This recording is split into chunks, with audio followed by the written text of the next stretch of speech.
Pushkin.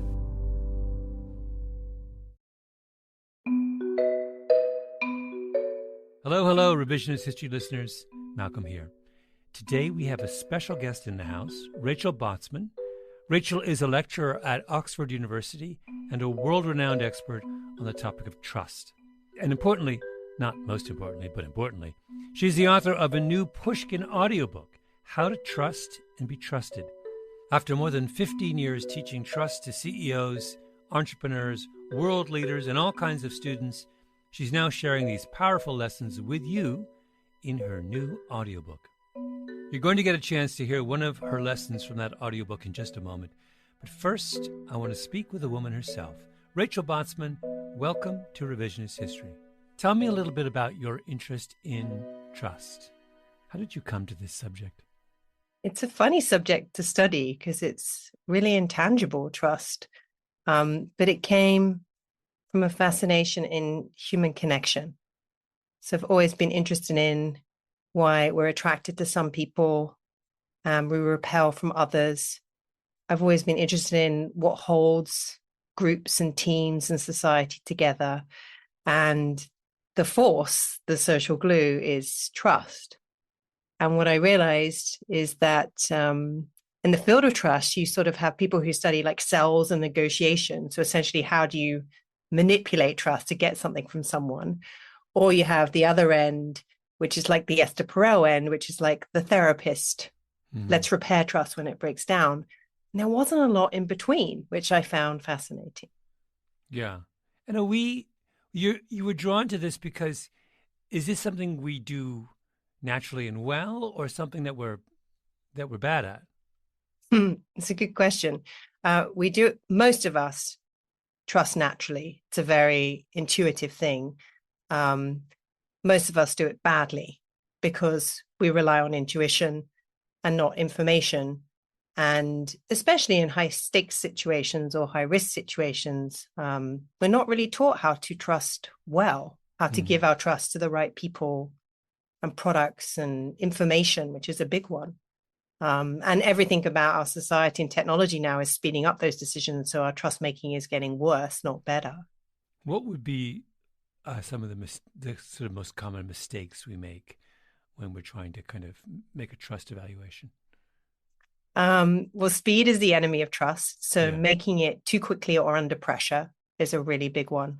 So most big decisions we have to make because we've got to hire someone or whatever that might be. So that's number one. The second is intuition over information. So I still believe in trusting your gut, but what is information?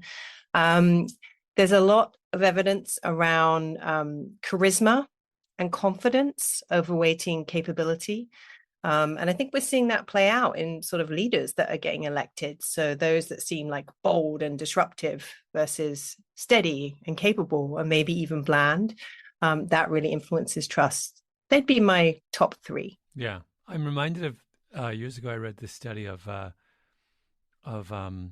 student evaluations of professors and how the evaluation a student makes after 5 seconds is the same as their evaluation they make at the end of the term. And they're clearly not making a reasoned decision about whether they, whether this teacher is good or whether they should trust this information, or they never get beyond the initial question of, do I like this person? The snap judgment. Yeah, the snap judgment. They never transcend the snap judgment. And sometimes it's not even does this person feel familiar? They can't even get beyond that. And it's the person that feels strange or unfamiliar that sometimes we just can't or choose not to trust. And that's a real problem. Yeah. You spend a lot of time on the question of transparency. Can you talk a little bit about what do we gain from adding transparency into these? And what do you mean by transparency in this context? Or what do we lose as well? What do we lose? Yes. I think it's one of the biggest myths around trust that needs blowing up. So, transparency, I always think of disclosing information, right? So disclosing lots of information so you understand why something is happening, or good transparency is understanding the context behind a decision. So why did you choose to do that thing? But transparency in practice can feel like surveillance. So if you think about transparency, you're trying to get visibility into something. You're trying to understand where someone is by tracking them maybe on their phones. You're trying to understand what they're up to and what they're doing. And that is the very opposite of trust. So the way I define trust is a confident relationship with the unknown. So if you think, Malcolm, of people in your life, your professional or your personal life that you deeply trust, you don't need to know where they are. You don't need to know what they're up to. It's that visibility is a form of control. And that control can be a sign of lack of trust. So I think I'm not saying transparency is completely a bad thing, but this idea that you fix trust issues, systemic trust issues in an organization, even in a relationship, by making things transparent, it has a backfire effect where it might work initially because you think, oh, that person's being more open, or I have more visibility into that situation and therefore more control. But over time, it actually leads to less trust. Mm-hmm. But does that, when you said earlier that one of the things we need to do is to not make decisions quickly and gather more information, what's the difference between gathering more information and transparency? It's a great question. So it sounds like semantics, but there's a difference between openness and transparency. So if I came to you and said, oh, I'd really love to know why you chose to put me on your podcast, Malcolm. Mm-hmm. And you said, sure, I'll share that information. That's being open. But if you said, you know what, you don't really need to know, or I can't really explain why. If I really trusted you, I wouldn't need to know. Oh, I see. Yeah. Do you see what I mean? So the problem is with transparency is when leaders promise it, and then an employee goes to them and says, well, I really want to understand what that person's being paid, or how the bonus structure works, or why you've changed the pricing mechanism, or whatever it may be. And then the leader goes, I can't tell you that. Well, you promised to be transparent. Yeah. So there's this difference between like being open and being visible and promising for transparency. Yeah.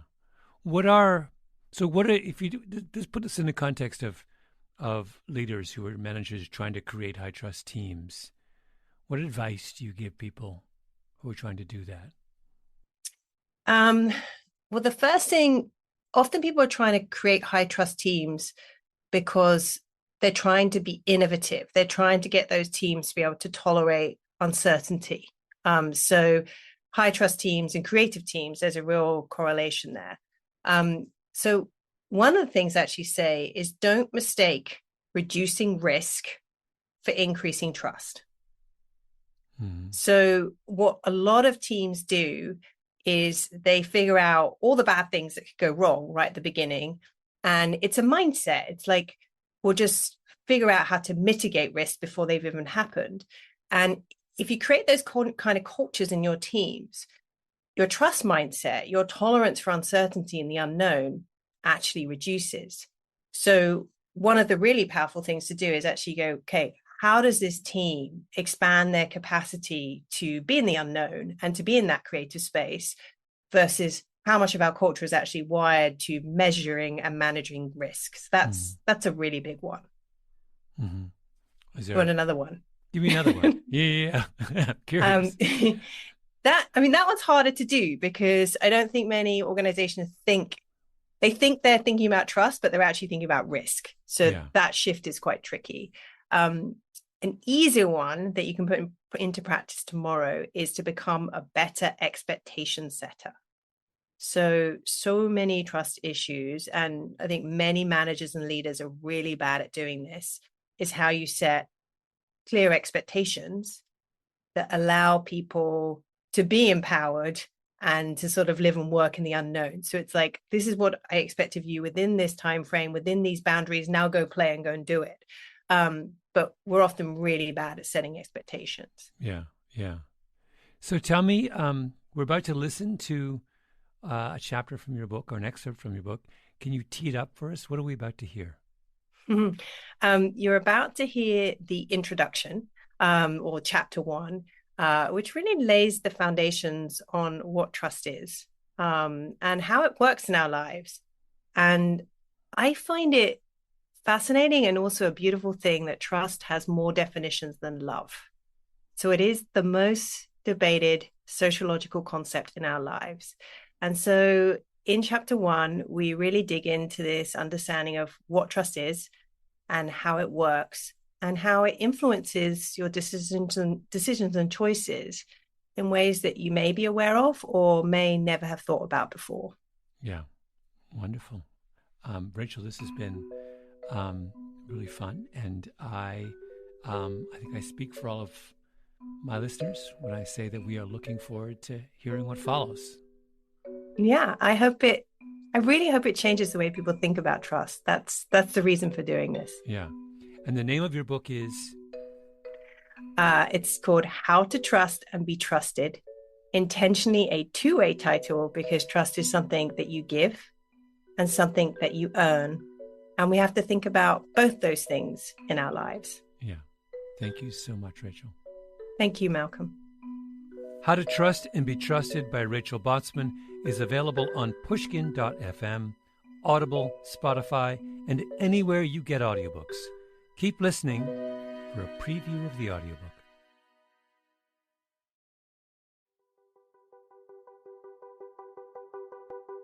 Chapter 1: How to Give Your Trust to the Right People.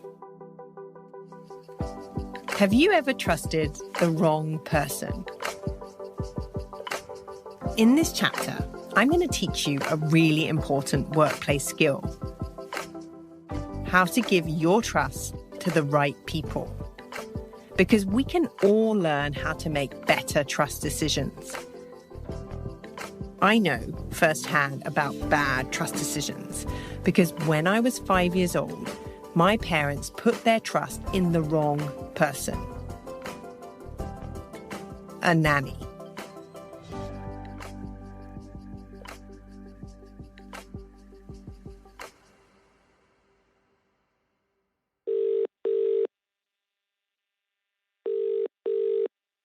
Hello? Dad? Hi, Rach, just a sec.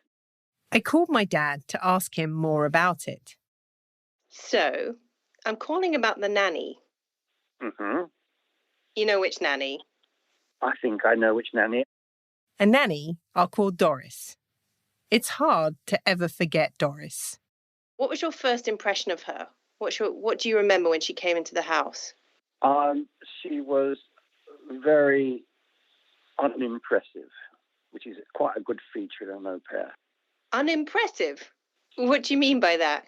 Well, she was a bland person.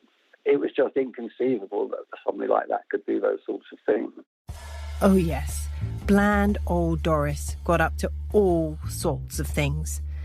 The nanny my parents trusted to take care of me and my brother turned out to be very untrustworthy indeed. She forged my dad's signature to get a loan for a car. She stole from us in the most brazen ways. And she was even running a drugs ring. Really. Deciding whom to trust can be pretty complicated. Okay, so not everyone has put their trust in a drug-dealing nanny. However, we all know how bad it feels to make a poor trust decision. But I want you to be able to make good trust decisions because being able to trust people is a positive thing and it will make you better at your job. So I'm going to tell you why we sometimes trust the wrong people, like Dodgy Doris, and I'll teach you how you can fix this problem. So let's start by unpacking what trust actually is. It's a word we use a lot in our lives, but if I asked you to write down one word to describe trust, what would it be? Maybe you're jotting down confidence, faith, or perhaps risk. Some people think of trust as a state, or as an outcome, or a feeling. But trust is a belief. It's your belief about how someone will behave or how something will turn out. To go back to my definition of trust, it's a confident relationship with the unknown. So what does that mean in the workplace? Let me give you an example. Trust is a belief that when someone is working from home and you can't see what they're up to, they will behave in a way that you expect. They can be trusted to be productive and not let you down. If you need to know exactly what someone is doing and are constantly checking in and monitoring them and asking them for updates, that's not trust. It's control.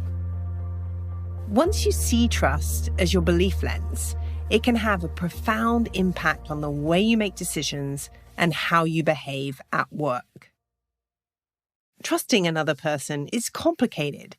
There's a whole host of factors that determine when and how trust forms. For instance, how long you've known them, what is the thing you're trusting them with or for, and how bad would it really be if they let you down? Stanford Business School professor Roderick Kramer found that 8 out of 10 executives report being burned at least once because they trusted the wrong person at some point in their career. People tend to make poor trust decisions because they don't understand how trust dynamics really work. So let me give you a simple framework to help visualize how trust happens between two people.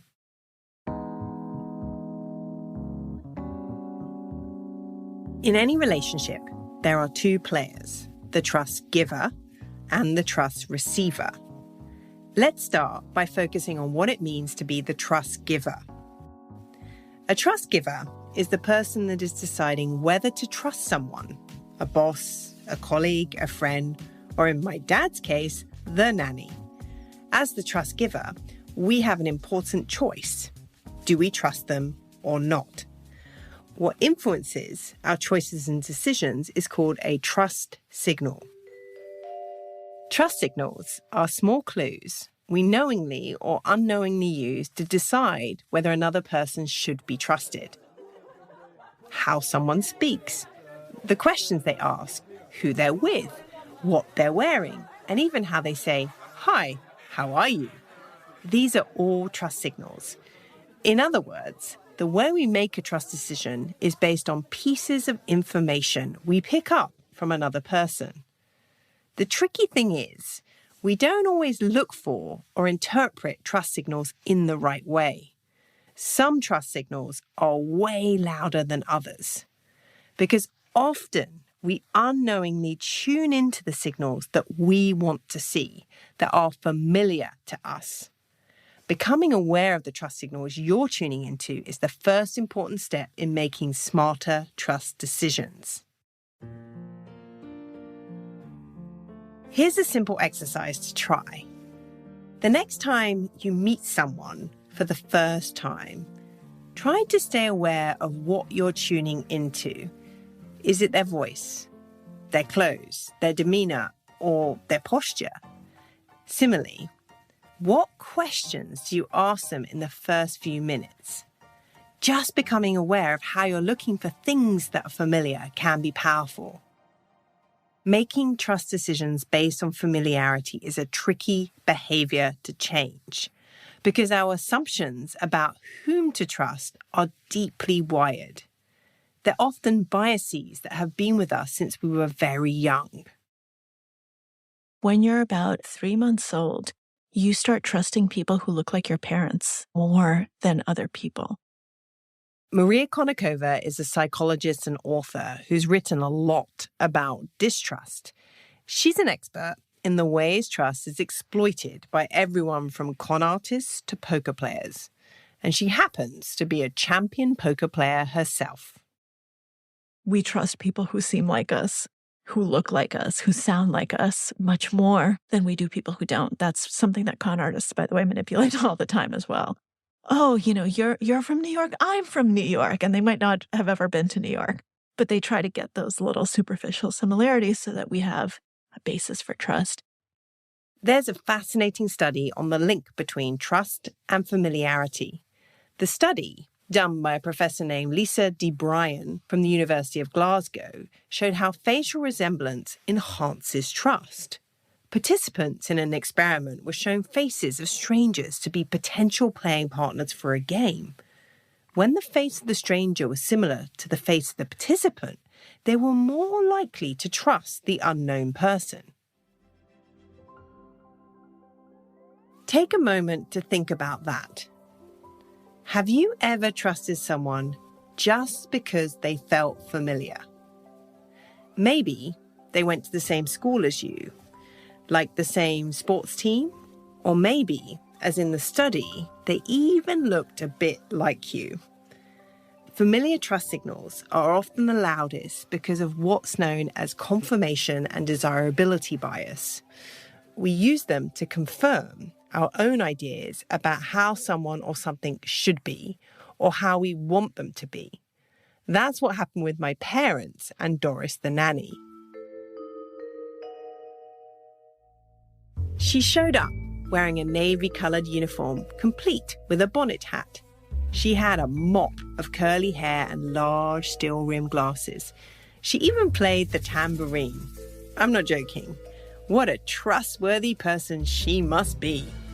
And even when some major red flags started popping up, my parents let the familiar trust signals override their better judgment. There was the time Doris wanted to get away for a weekend, so she said her Uncle Charlie had died and she needed to go to the funeral. My dad found out this wasn't true when he called Doris's mum to express his condolences, and Doris's mum said, "But Uncle Charlie is just fine. Doris must be confused." You can't be confused about whether Uncle Charlie is dead or not. He's either dead or he isn't. At this point, being quite quick to grasp things, I thought all was not well. But you know, even after Uncle Charlie, she came with us on a holiday to Marbella. Well, that was very convenient, yes. Even though we were only 5 and 8, my brother and I could see how Doris was, well, different when my parents were around. It was all an act. And eventually, even my dad couldn't ignore what he was seeing. At the height of suspicion, he did something he'd never done before. He searched Doris's room. He found a bag of money under her bed, quite a lot of foreign currency, and it happened to be from countries Dad had been travelling to for work. I did question her, and she told me that she'd found the money under a tree in the park. And we still didn't get rid of her. No. And when I found more money in her room, she said she'd gone back to the same tree. The same tree? I want to know where this tree is, Dad. And still, Doris stayed with us. That was until my dad's car went missing, and he finally kicked her out, called the police, and sat guard outside our front door with a baseball bat. I imagine the Doris saga was in part how I first took a deep interest in understanding trust. Thinking back on it, my dad told me the decision to trust Doris came down to convenience. My parents were busy people with busy jobs. It was more convenient to keep Doris than to find a different solution. It's easy to dismiss or laugh at my dad's reasoning, but haven't we all done that? Not hire a dodgy nanny, of course, but make a trust decision or continue to trust someone based on convenience. Like when you tell yourself, I know that company isn't entirely ethical. They don't treat their employees well, but their service, it makes my life a little easier. So I'll just carry on using them. Or perhaps you're under pressure to get something done, so you conveniently delegate a piece of work to a person when you know they shouldn't really be doing it. Convenience so often trumps trust. Understanding the power convenience has over trust has been one of the most important things I've learned about being a trust giver. Let's try another exercise. Think of the last time you made a poor or very bad trust decision at work. Did you blame it on the character of the other person? They turned out to be unreliable, incompetent, dishonest, or you fill in the blank. Someone's character plays a critical role, but what we often overlook is the importance of having the right information. As the social scientist Diego Gambetta puts it, trust has two enemies, not one: bad character and poor information. So, the next time you find yourself making an important trust decision, I'd recommend asking yourself these three questions. 1. What trust signals am I tuning into? 2. Am I trusting this person out of convenience? And 3, am I making this trust decision too quickly? Now, let's look at something else that influences what trust signals we pay attention to. Our gut. My dad's gut told him that a nanny who seemed bland was a safe one. His gut told him that blandness was a good trust signal. But our gut feeling, or intuition, is rarely the source of trustworthy decisions. For Maria Konnikova, the expert in distrust, there's a common saying about this that's a real pet peeve. Trusting your gut. I hate that phrase. And I think it's very misleading and very bad advice. Because here's what we know from psychology. Our quote-unquote gut has very strong reactions. And they're sometimes correct and sometimes wrong. And our ability to distinguish the two is at about 50-50. So chance. We have very little ability to be able to figure out which of our gut feelings are correct and which are not correct.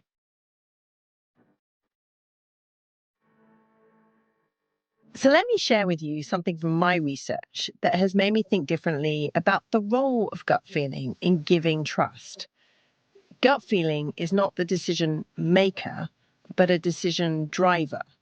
So use your intuition, but challenge it with other information to make sure it's accurate. Here's how this might come up in your job. When you're thinking about how to have a difficult conversation with a colleague, or when you're taking a brief from a potential client and you're not entirely sure what they do. And of course, when you're hiring someone new, don't let your gut make the trust decision.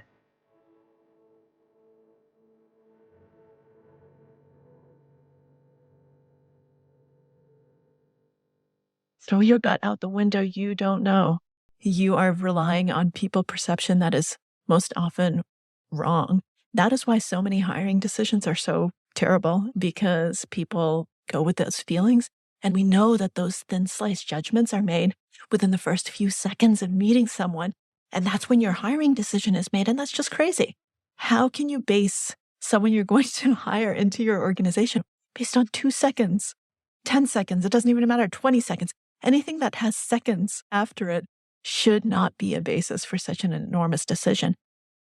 Instead of making important trust decisions in seconds, Maria recommends going by the old mantra that former President Ronald Reagan was so fond of. Trust, but verify. Our default has to be trust, right? Initially, you have to believe the things you hear, believe the people you meet. You're not going to be able to go through life if every single moment you're doubting everything, and it's completely impractical. However, you have to have that second verification stage. Verify everything that's important, and verify even when you don't really want to. Nobel laureate Daniel Kahneman's definition of a gut feeling is spot on. He says a gut feeling is thinking that you know without knowing why you do. Even though I've studied the ins and outs of trust for over a decade, I have still gone with my gut countless times. Sometimes things have gone right, and other times things have gone horribly wrong.